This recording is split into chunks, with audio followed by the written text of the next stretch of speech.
The biggest challenge that you'll probably have with overhead dumbbell tricep extensions is finding a weight that's challenging enough to really overload your triceps, and you can still get that weight up into the starting position. It's going to take some body language and some movement and some practice to be able to swing it up there. Now, of course, you could get a training partner, someone to help you, and just set it there at the top. I suggest that you learn the movement on how to get it up to the top yourself so you don't have to be dependent on another person. It's always great to do this tricep exercise after you've done a couple other exercises. You really want to make sure that you're warmed up. This exercise takes a lot of courage because you're really out there, and if you're picking a heavy enough weight, it's going to take a lot of courage. It's sort of an awkward and vulnerable position, so you want to make sure you're mentally and emotionally prepared for that. During the entire movement, you want to make sure those elbows stay tucked in. They'll want to flare out, so you want to keep them as close to your head as possible on the way up and on the way down. You want to control the weight with that 1-2 count, and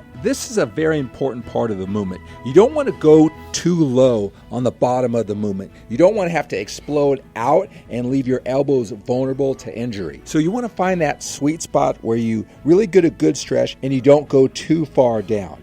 Now on the way up, you explode in that 1 count, and make sure you don't lock out your elbows and take that tension, even if it's only slightly, off your triceps. You want to keep it moving and don't lock out the elbows at the top. Be careful when you come to the end of the set. You just want to set it up, then lock out, and then carefully wiggle your way down, and you put that dumbbell in a safe position before you rack it.